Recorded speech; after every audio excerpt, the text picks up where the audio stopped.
Salam, xoş gəlmisiniz. Özünüzü təqdim edin. Salam, mənim adım Günay. 24 yaşım var. Artıq 3 ildən çoxdur ki, burun estetik əməliyyatı olmuşam. Yəni hansı məqsədlə gəldiniz əməliyyata? Qısaca bu hekayəni danışa bilərsinizmi bizə? Əsas olaraq estetik görünüş baxımından eləmək istirdim əməliyyat. Ondan sonra zaten getdiyim müayinə zamanı bəlli oldu ki, çəpər əyriliğim də var. O yüzden həm çəpər əyriliyi nəfəs almağımda problem olduğu üçün, həm də estetik görünüş olaraq Azər bəylə qərarlaşdırdıq ki, əməliyyat olacaq. Bəzən elə valideynlər olur ki, estetikə qarşıdırlar. Sizin valideynləriniz necə? Mənim valideynlərim də ilk öncə qarşı idilər. Atam hələ də olanda danışır burnun əməliyyat elətdiyini, amma bir zaman sonra mamanı razı salandan sonra mama zaten artıq verilişdə Azər bəylə müayinədən sonra özü də dedi ki, çox düzgün qərar vermişik və əməliyyat olmağa dəyər. Papanı ikna eləyəndən sonra əməliyyat oldu. Rinoplastika əməliyyatından sonra həyatınızda hansı dəyişikliklər oldu? Həyatımda çox dəyişiklik oldu. Özgüvənim artdı, nəfəs almağım yaxşılaşdı, bayağı bir eqom yüksəldi. Daha məndən sonra iki yaxın rəfiqəm də Azər bəy əməliyyat oldular. Qıraqdan da çox qəşəng olduğu, çox yaraşdığını bildirdilər və çox süni olmadığını da vurğulayırdılar ki, heç süni görsənmir, tam təbii şəkildə olub burnun. Onların da fikirləri bizə maraqlıdır. Zəng edə bilərsinizmi hal-hazırda? Əlbəttə olar. Yoxlaya bilərəm. Telefonum olar, zəhmət olmaz. Umarım açar. Şəhərdə deyil heç biri, ona görə də. Çəkilişə gələcəyimlə dair heç bir fikirləri yoxdur, bilmirdilər. Sürpriz olacaq, amma açmır.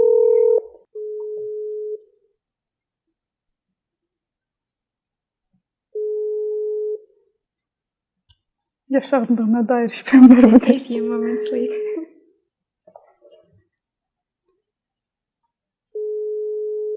Açmırlarsa istəyirsinizsə birazdan geri dönüş edərik yenidən. İstəyirsinizsə biz suallarımıza davam edək. Aha, buyurun. Rəfiqəm zəng eləyir. Salam, necəsən? Salam, çox sağ ol. Sən necəsən? Sağ ol, Məni yaxşıyam. yığmışdın. Aha, yığmışdım. Hal-hazırda çəkilişdəyəm. Sənə bir iki dənə sualım olacaq. Bəli, sən də buyurun. burnumu Azər bəyə əməliyyat elətdirmişdin. Necədir, bəyənirsən? Bəli, Azər doktora əməliyyat etdirmişdim və nəticədən çox razıyam. Təbii və estetik görünüş aldım. Aha, çox sağ ol. Xoşdur. Əməliyyat olduğunuz zaman çətinliyiniz oldumu həmin vaxt? Yəni nə hisslər keçirdiniz? Heç bir çətinliyim olmadı. İlk 3 gün sadəcə gözümün altında şişmə, göyərmə oldu. Amma 3 gündən sonra düzgün müalicə eləyəndən sonra keçdi hamısı. Rinoplastika sonrası məqsədləriniz formalaşıbmı? Yəni işlə bağlı, gələcək bir planlarınızla bağlı? Bəli. Daha çox çəkilişə getmək planım var idi. Model olmaq və yaxud da video çəkmək, blogerliklə bağlı və onlar da hal-hazırda yavaş-yavaş eləyirəm. Nəfəs alma rahatlığı həyat keyfiyyətinizi artırıbmı? Bəli, yuxularım çox möhtəşəm olub, rahat yata bilirəm. Özünüzdə burnunuzla əlaqəli olaraq hansı videoları bəyənirsiniz? Ən çox make-up videoları çəkirəm. Profildə dururam. Hamı da yazır, soruşur burnunuzu kim əməliyyat edib belə kimi şeylər. Ən çox make-up videolarını üstünlük verirəm. Ətrafınızda olanlara nə məsləhət görə bilərdiniz ki, onlar qorxmadan əməliyyata gəlsinlər?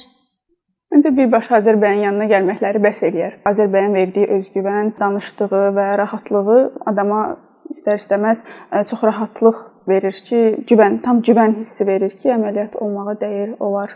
Retainerlə bağlı hər hansı bir probleminiz oldumu? Xeyr, olmadı. Narahat eləmirdi məni. Axşam taxırdım, səhər tapmırdım olsun.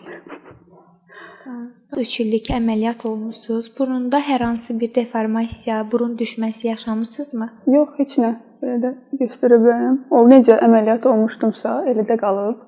Tikiş izi belə yoxdur. Gördüyünüz kimi ilk günkü kimi çox gözəldir, hətta ondan belə gözəldir. Azər doktora əməliyyat olmaq istəyən pasientlərimizə nə məsləhət görə bilərdiniz?